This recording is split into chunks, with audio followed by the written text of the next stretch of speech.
Codie, a bit of unfamiliar territory, I guess, for the Crusaders the last few years, starting 1 and 2. How would you sort of sum up, I guess, how the mood is in the camp? I think, yeah, we're pretty gutted that there's been a couple of losses, and it's not through lack of effort, probably just a bit of execution stuff that we haven't nailed. And last week was a tough week to go over there, and I suppose put in a good performance, and we obviously gave ourselves the opportunity to win the game, but there was probably more opportunities in that game that we didn't take as well. So I think in terms of this week, it's been pretty exciting. We know with the challenge ahead going up to Auckland again, and it's never easy, and the Blues, they're still a formidable team. So is it perhaps good time when you get the Blues now, just to get straight back into it, fire up? Well, yeah, I mean, what better challenge do you want, with your back against the wall, I suppose, after a couple of weeks to go and play, a top contending team like the Blues, and they're playing pretty good footy, physical, and it's going to be a tough challenge for us to be able to step up and get the result. A few changes at prop with some of the injuries. You might, if you're still on when George Bower gets on, you might have him at tight head this week. Yeah, Bower's a man of many gifts. He just keeps offering, and you'd be surprised at what he can do. But a great thing about him, he puts his hand up and he'll go to work. And it's not ideal with our injury situation, but that's footy, and we just got to roll with it. Tough blow for, speaking of injuries, Mitchell Dunshea. I mean, do the boys have to get around him? I mean, it's 2 seasons in a row where he's pretty much out for the season.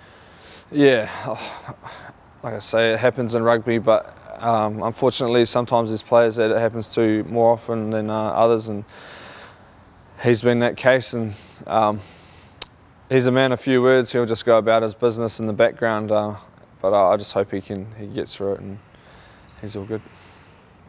Is this a game, Codie, where you feel like you saw the blueprint of what worked in the final last year in terms of the line-out set-piece focus that you can effectively replicate, or is it you don't want to be too predictable in that way? Yeah, look, I think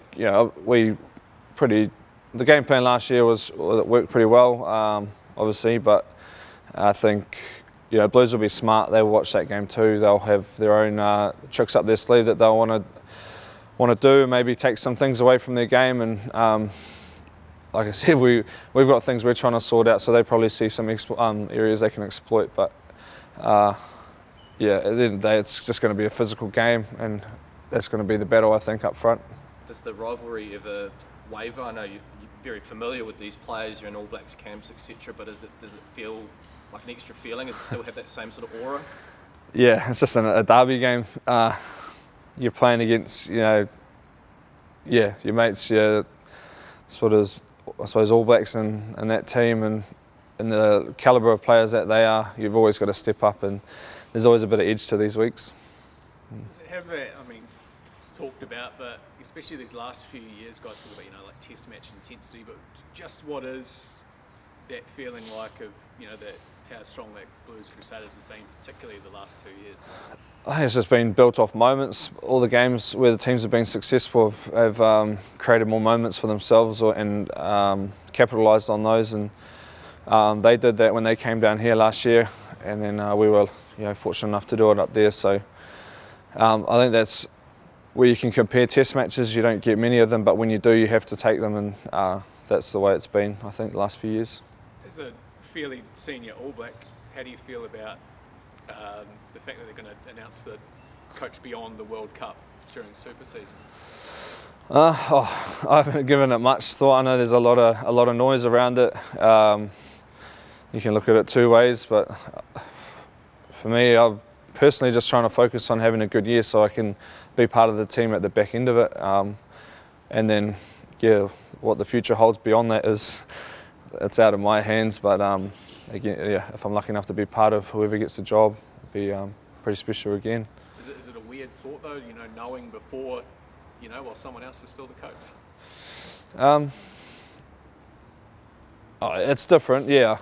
I mean, I've never been in this situation before, so this is when it comes, I just deal with it at the time. But I think from the way the leaders see it in the All Black environment, it's all about this year for now, and then what's most important beyond that is just what's going to be put the All Blacks in good stead for the future.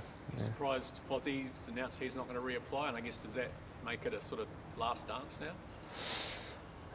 In a way, I suppose. Yeah, look, Foz is a good man, and it's sad that he's, I suppose, taking the hat off, but I imagine the man he is, he'll just want to focus on this year and go about it, and I suppose put some real pride in the All Blacks legacy again, and hopefully do a good job and lift the trophy at the end of the year.